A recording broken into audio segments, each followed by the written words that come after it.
Selamat datang di channel Alur Donghua. Sebelum menonton, silahkan subscribe, biar Mimin tambah semangat update-nya. Setelah dengan mudah menghancurkan beberapa kelompok orang yang cukup bodoh untuk menghalangi jalannya, Han Li dan Jiwadara akhirnya tiba di udara di atas baskom setelah menempuh perjalanan sekitar 4 jam. Cekungan itu dikelilingi oleh cincin pegunungan dengan berbagai ukuran, sementara petak-petak semak terletak di tengahnya. Pilar cahaya 5 warna dengan diameter sekitar setengah kilometer saat ini meletus keluar dari kolam yang hampir seluruhnya tertutup oleh semak-semak, dan pilar cahaya itu memanjang langsung ke langit. Sudah ada 3 kelompok orang yang tiba di tepi baskom lebih awal dari Han Li, dan mereka menilai satu sama lain dengan ekspresi dingin. Tiba-tiba, Han Li dan Jiwadara muncul di arah lain, dan ketiga kelompok itu semua mengalihkan perhatian mereka ke arah keduanya. Aura menakutkan yang diarahkan ke arah membuat ekspresi Jiwadara sedikit berubah, dan dia dikejutkan oleh dorongan tak sadar untuk mengambil beberapa langkah mundur. Tepat pada saat ini, Han Li melangkah maju dan memposisikan dirinya di depan Jiwadara dari sudut yang luar biasa sekaligus melepaskan sebagian dari tekanan spiritualnya sendiri. Aura hebat yang diarahkan ke Jiwadara itu langsung tersebar, dan ekspresinya sedikit berkurang saat dia mengalihkan pandangannya ke arah 3 kelompok orang di dekatnya. Adapun Han Li, dia melirik pilar cahaya 5 warna terlebih dahulu sebelum memeriksa semua orang yang hadir.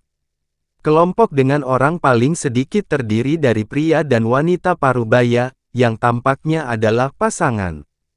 Pria itu memiliki alis tebal dengan kulit gelap, dan berpenampilan biasa saja. Sebaliknya, wanita itu sangat menggoda dan memberikan daya pikat yang mencengangkan. Dua sosok yang sangat berbeda berdiri berdampingan menciptakan kontras yang sangat aneh. Di antara keduanya, wanita itu mengeluarkan aura Grand Ascension Stage, sedangkan aura pria itu tidak terdeteksi bahkan oleh Han Li. Selain itu, tubuhnya diselimuti lapisan fluktuasi energi yang tak terlihat, jadi jelas bahwa dia membawa semacam harta karun yang dapat menahan rasa spiritual orang lain.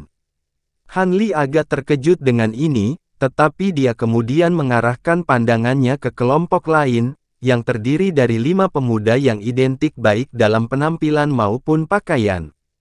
Mereka semua tampak berusia sekitar 20 tahun, dan bahkan ekspresi dan tingkah laku mereka sangat mirip. Ada pandangan sedingin es di mata mereka yang sama sekali tidak memiliki kehangatan, dan mereka semua berada di tahap integrasi tubuh akhir. Tatapan kontemplatif muncul di wajah Han Li saat dia memeriksa aura kelima pemuda itu, tetapi dia kemudian mengalihkan pandangannya ke arah kelompok terakhir. Ini adalah grup dengan orang terbanyak, berjumlah lebih dari 100 orang. Sebagian besar dari orang-orang ini berada di tahap tempering spasial dengan hanya beberapa makhluk tahap integrasi tubuh di antara mereka, tetapi mereka telah membentuk formasi mendalam di sekitar pria berjubah brokat yang tampak berwibawa. Aura pria ini menunjukkan bahwa dia adalah makhluk tahap Grand Ascension.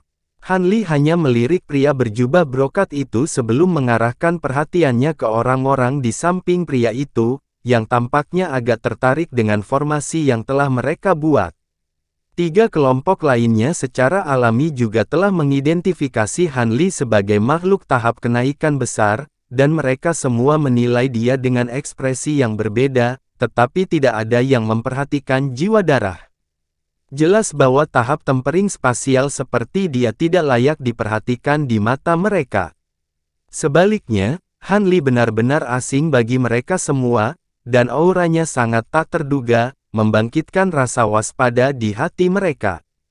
Keempat kelompok masing-masing mengambil sisi baskom, tetapi mereka hanya melayang diam di udara, tidak menunjukkan niat untuk berbicara. Tiba-tiba, 2 kelompok orang lagi melesat ke arah baskom dari kejauhan. Kedua kelompok tiba di dekat baskom pada saat yang sama, lalu berhenti tiba-tiba. Setelah mengidentifikasi salah satu kelompok, ekspresi Han Li sedikit berubah, tetapi dengan cepat kembali normal lagi. Kelompok orang itu tidak lain terdiri dari Xiao Ming, Taoist Kingping, dan Nyonya Wan Hua. Adapun kelompok lainnya, berisi 3 lelaki tua kurus dan mengerikan dengan ekspresi berbeda. Aura mereka sangat kuat, dan mereka juga semua makhluk tahap Grand Ascension. Ekspresi semua orang selain dari Han Li sedikit berubah saat melihat 6 kedatangan Grand Ascension Stage yang baru. Xiao Ming mengalihkan pandangannya ke daerah sekitarnya, dan dia segera melihat Han Li, di mana murid-muridnya sedikit berkontraksi, tetapi dia masih tersenyum, dan berkata, "Kebetulan sekali kamu ada di sini juga, rekan Taoist Han. Jika saya tahu Anda akan datang ke sini, saya akan mengundang Anda untuk ikut dengan kami. Bukankah Anda mengatakan bahwa Anda memiliki hal-hal penting lainnya untuk diperhatikan? Apakah Anda mengacu pada istana kuali surgawi ini?" "Itu benar, aku tidak mengira kita mengejar target yang sama. Kalau tidak, aku juga akan dengan senang hati bergabung denganmu," jawab Han Li dengan tenang. "Aku yakin kamu tidak akan berbohong tentang hal seperti ini. Sayang sekali, aku merasa seperti kita telah membentuk ikatan yang erat, dan aku ingin sekali berkomunikasi denganmu lebih jauh," desah Xiao Ming seolah dia benar-benar merasa sangat sedih dan kecewa.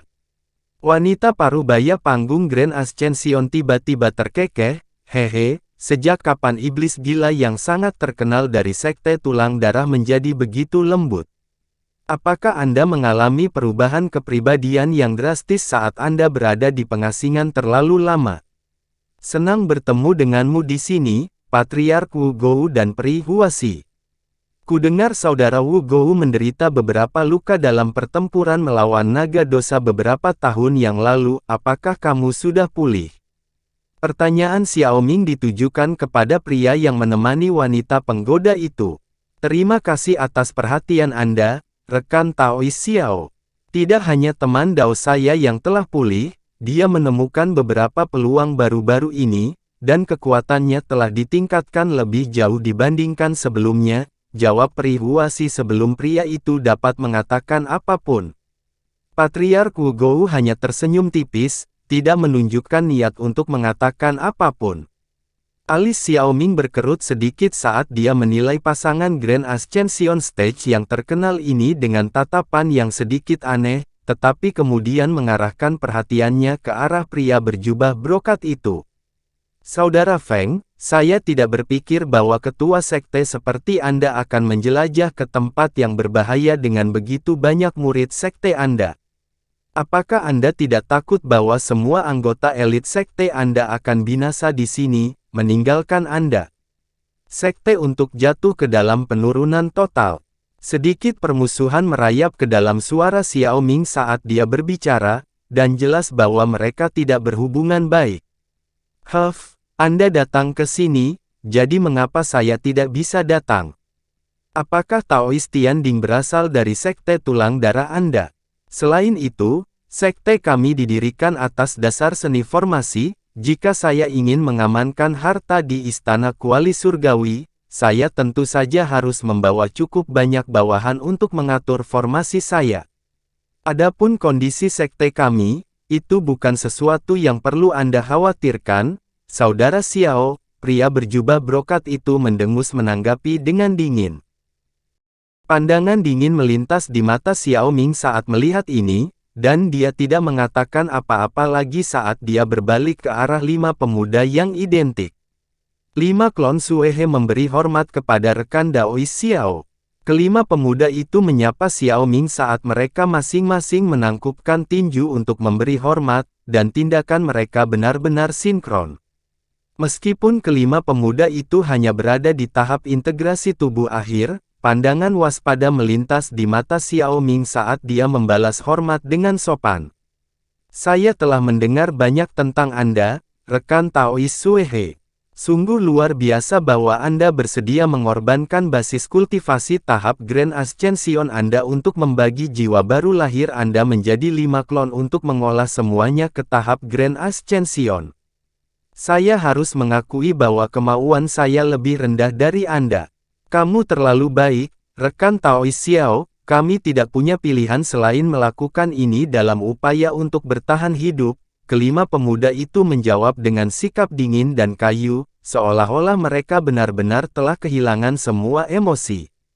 Senyum tipis muncul di wajah Xiao Ming, dan dia baru saja akan mengatakan sesuatu lebih jauh ketika ekspresinya berubah drastis, dan dia segera mengalihkan pandangannya ke arah pilar cahaya 5 warna.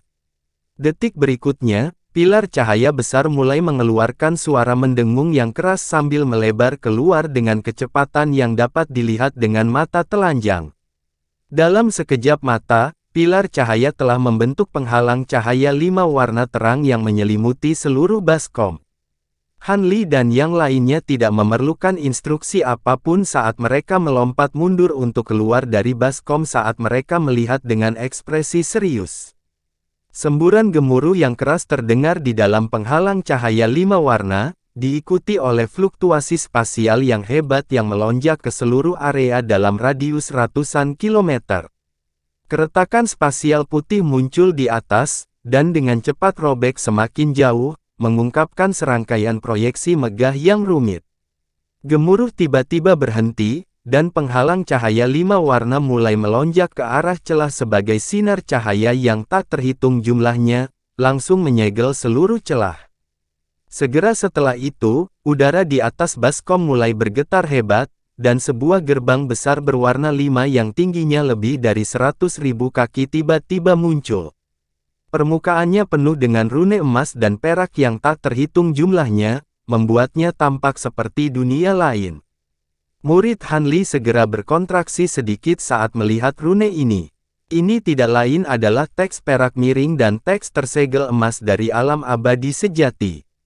Seperti yang diharapkan dari seseorang yang berhasil naik, Taois Tianding ini adalah ahli dalam dua jenis teks roh abadi ini. Ini adalah gerbang istana kuali surgawi. Siapapun yang dapat membukanya akan dapat menggunakan kunci untuk menembus segel di baliknya untuk memasuki istana kuali surgawi, kata Peri Huasi sambil menatap raksasa itu, gerbang dengan tampilan yang sedikit terpesona di matanya. Sekarang gerbang ini telah muncul, semua orang akan segera tiba, jadi aku akan mengambil inisiatif dan memasukinya terlebih dahulu, kata pria berjubah brokat itu dengan sedikit keserakahan melintas di matanya. Segera setelah suaranya menghilang, dia mengeluarkan perintah, dan semua anggota sekte di sekitarnya segera memanggil formasi harta dari deskripsi yang berbeda, lalu mulai bernyanyi serempak. Tiba-tiba, formasi cahaya kuning mulai terbentuk di atas kepala mereka, dan itu melepaskan sekitar selusin pilar cahaya putih, yang semuanya langsung membentuk garis lurus untuk menyerang gerbang raksasa. Semburan gemuruh keras terdengar saat rune putih yang tak terhitung jumlahnya ditolak oleh gerbang, yang tetap diam dan tidak menunjukkan tanda-tanda pembukaan. Semua orang sangat terkejut melihat ini, tetapi bukannya khawatir, senyum tipis muncul di wajah pria berjubah brokat itu. Aku tidak menyangka gerbang ini akan sangat sulit untuk dibuka, sepertinya aku harus menunjukkan sebagian dari kekuatanku yang sebenarnya. Segera setelah suaranya menghilang, dia membuat segel tangan sambil melantunkan sesuatu sebelum mengarahkan jarinya ke arah formasi cahaya di udara. Formasi cahaya segera berubah menjadi warna perak, dan ribuan pedang perak kecil muncul di dalamnya di tengah kilatan cahaya spiritual. Pergi, pria berjubah brokat itu memerintahkan sambil menyapu lengan baju ke arah gerbang besar. Semua pedang perak kecil melonjak keluar dari formasi cahaya dalam semburan ganas, kemudian digabungkan sebagai satu penerbangan tengah untuk membentuk pedang perak raksasa yang panjangnya lebih dari 10.000 kaki sebelum menebas ke arah gerbang dengan kekuatan yang menghancurkan. Suara dering tajam meletus saat garis perak muncul di permukaan gerbang. Seluruh langit bergetar hebat, dan rune emas dan perak di permukaan gerbang berkilat saat celah perlahan terbuka di tempat garis perak itu berada. Kesenjangannya tidak terlalu lebar, tetapi cukup untuk memberikan akses kepada semua orang. Pria berjubah brokat sangat gembira melihat ini, dan dia melepaskan semburan cahaya untuk menyapu semua bawahannya sebelum terbang ke gerbang dalam sekejap sebagai seberkas cahaya perak. Pada saat yang sama, peri Huasi dan Patriark Wu Gou juga beraksi, terbang menuju celah di gerbang raksasa sebagai seberkas cahaya biru yang bersatu. Namun, seberkas cahaya biru ditolak oleh semburan kekuatan tak terlihat saat jaraknya masih lebih dari 1000 kaki dari gerbang. Segera setelah itu, luka yang teriris di permukaan gerbang langsung menghilang di tengah kilatan cahaya keemasan dan perak. Sementara itu, seberkas cahaya yang ditolak memudar untuk mengungkapkan peri Huasi dan Patriark Wu Gou lagi. Peri Huasi memiliki ekspresi terkejut di wajahnya, sementara ekspresi Patriark Wu Gou tetap kaku seperti biasanya. Saya telah berpikir bahwa kita akan dapat menghemat energi dan masuk ke gerbang di belakang upaya Master Sekte Feng, tetapi sepertinya saya terlalu optimis. Silakan buka gerbang ini untuk kami, rekan Dao saya, peri Huasi berkata dengan senyum tipis. Patriark Wu Gou mengangguk sebagai jawaban sebelum semburan cahaya hitam tiba-tiba meletus di sekujur tubuhnya, dan dia perlahan mendorong telapak tangan ke arah gerbang raksasa. Telapak tangannya yang tampak biasa langsung membengkak seukuran paviliun, lalu menghantam gerbang raksasa dengan kekuatan ganas. Suara gedebuk terdengar, dan cahaya gemilang memancar dari gerbang saat sebuah lubang dengan diameter sekitar 10 kaki muncul di permukaannya. Peri Huasi sangat gembira melihat ini, dan dia segera terbang ke dalam lubang bersama dengan Patriark Wu Gou. Setelah itu gerbang raksasa itu langsung beregenerasi sendiri lagi. Sepertinya hanya satu kelompok yang bisa masuk pada satu waktu. Kita akan pergi duluan, rekan Taois, salah satu pria tua kurus terkekeh. Dewa surgawi abadi, ketiganya muncul di depan gerbang raksasa dalam sekejap, lalu masing-masing menyodorkan telapak tangan ke arahnya pada saat bersamaan. 3 semburan kekuatan yang luar biasa melonjak, dan semburan gemuruh yang keras terdengar saat gerbang perlahan-lahan didorong terbuka, sehingga memungkinkan masuknya ketiganya. Saudaraku, apakah kamu ingin melanjutkan? Xiao Ming tiba-tiba bertanya. Terima kasih atas tawaran baikmu, rekan Daois Xiao. Rekan Daois darah jiwa, ayo masuk juga, kata Han Li. Iya, senior, jawab jiwa darah sambil sedikit menundukkan kepalanya. Dengan demikian, Han Li mengayunkan lengan baju ke udara untuk melepaskan semburan cahaya keemasan, yang menyapu jiwa darah sebelum dia melangkah maju. Semburan samar fluktuasi spasial meletus, dan keduanya menghilang dalam sekejap. Detik berikutnya, fluktuasi spasial muncul di dekat gerbang raksasa juga, dan Han Li serta jiwa darah muncul kembali. Han Li terus melangkah dengan santai menuju gerbang, dan jiwa darah secara alami mengikuti di belakangnya. Tiba-tiba, lapisan api perak langsung menyelimuti seluruh tubuh Han Li, dan dia langsung menabrak gerbang raksasa dalam sekejap. Semburan mendesis yang nyaris tak terdengar, dan lubang berbentuk manusia meleleh ke dalam gerbang, sementara Han Li telah melewatinya seolah-olah itu tidak ada. Jiwa darah sudah menyadari bahwa kekuatan Han Li telah mencapai tingkat yang luar biasa, tetapi dia masih sedikit goyah saat melihat gerbang dibuka dengan begitu mudah. Namun, dia dengan cepat kembali ke akal sehatnya dan bergegas melewati gerbang juga, diikuti lubang berbentuk manusia yang perlahan memudar. Hampir pada saat yang sama, 5 klon Suehe juga bergerak. Beberapa saat kemudian, hanya trio Xiao Ming yang tersisa di tepi baskom. Ayo masuk juga, kakak Xiao, desak Nyonya Wan Hua. Jangan terlalu bersemangat, rekan Daois Wan Hua, apakah menurutmu hanya itu orang-orang di sini? Orang lain juga telah tiba, tetapi tidak mau keluar dan menemui kita. Xiao Ming tertawa kecil sambil mengucapkan kata-kata yang berarti, pandangan ke arah tertentu. Apa, ada orang lain yang bersembunyi di sini? Nyonya Wan Hua dan Taois King Ping segera berbalik ke arah yang sama setelah mendengar ini. Tidak masalah, biarkan mereka melakukan apa yang mereka suka selama mereka tidak mengganggu apa yang kita lakukan. Selain itu, aku bukan satu-satunya yang memperhatikan, semua orang pura-pura tidak sadar, jadi kenapa harus kita melakukan apa saja? Ayo pergi. Sekitar 15 menit, fluktuasi spasial meletus ke arah yang Xiao Ming arahkan pandangannya sebelumnya, dan sosok humanoid merah muncul. Sosok itu memiliki serangkaian fitur wajah yang kabur, dan dia melemparkan pandangan dingin ke arah gerbang raksasa, sepertinya sedang memikirkan sesuatu. Tepat pada saat ini, beberapa garis cahaya muncul di kejauhan. Sosok merah itu segera berbalik ke arah seberkas cahaya yang datang, dan sedikit haus darah muncul di matanya saat dia berputar dan melesat ke arah mereka sebagai seberkas cahaya merah. Beberapa saat kemudian, serangkaian lolongan sedih terdengar ke arah itu, dan semua garis cahaya menghilang saat bau darah menyebar di udara. Jadi ini adalah segel yang dibuat oleh Taoist Tianding sendiri. Seperti yang diharapkan, itu terlihat cukup tangguh. Sedikit kekaguman muncul di mata Han Li saat dia menilai penghalang cahaya di depan, yang dibentuk oleh rune roh 5 warna yang tak terhitung jumlahnya. Segel itu panjangnya beberapa ratus kilometer dan memblokir seluruh pintu masuk. Jadi, segera setelah semua orang memasuki ruang abu-abu keruh di luar gerbang raksasa, mereka segera berpencar, memilih bagian segel yang sangat jauh dari satu sama lain untuk ditargetkan. Akibatnya, Han Li dan Jiwa Darah adalah satu-satunya dua orang di daerah ini. Rupanya, segel ini dibuat oleh Taoist Tianding hanya setahun sebelum kenaikannya, jadi itu sebenarnya adalah pembatasan tipe segel yang paling kuat di alam roh kita.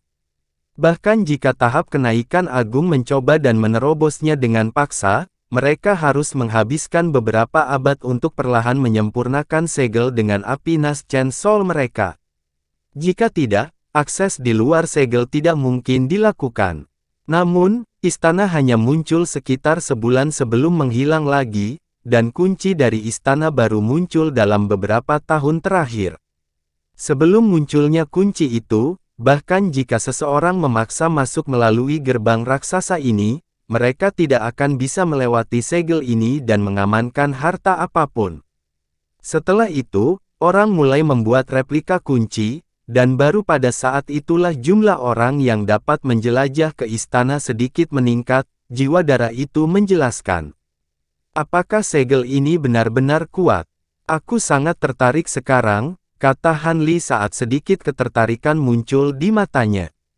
Jiwa Darah tersenyum setelah mendengar ini, dan dia baru saja akan menjawab ketika ledakan fluktuasi energi tiba-tiba melonjak melalui seluruh ruang ini dari arah tertentu. Segera setelah itu, seluruh segel bergetar sedikit, dan semua rune roh di dalamnya mulai berkedip tak menentu. Namun, gangguan itu dengan cepat mereda beberapa saat kemudian, dan seolah-olah tidak pernah terjadi apa-apa. Ekspresi Han Li sedikit berubah setelah melihat ini. Seseorang sudah membuka segelnya secepat ini. Mereka pasti menggunakan kunci yang sebenarnya, tidak mungkin replika dapat membuka segelnya begitu cepat, kata Jiwa Darah itu. Kalau begitu, tidak ada waktu untuk disia-siakan dengan eksperimen. Apa jalan pintas yang kamu maksud sebelumnya? Sudah saatnya kamu mengungkapkannya, bukan? Han Li bertanya saat alisnya sedikit berkerut. Tolong panggil Heaven Void Cauldron, Senior Han, permintaan Jiwa Darah itu. Tentu, jawab Han Li tanpa ragu-ragu, lalu membalik tangan untuk menghasilkan kuali Heaven Void, yang diselimuti bola cahaya biru. Jiwa Darah melirik kuali sebelum tiba-tiba membuka mulutnya untuk melepaskan bola cahaya biru lainnya, yang juga berisi kuali biru kecil. Han Li sedikit goyah saat melihat ini, sementara Jiwa Darah menjelaskan, ini dikenal sebagai Cauldron Emperor Void, dan itu juga merupakan kunci replika. Selain itu, ini adalah replika yang paling berhasil dibuat dan memiliki 70% kemanjuran sebuah kunci yang benar.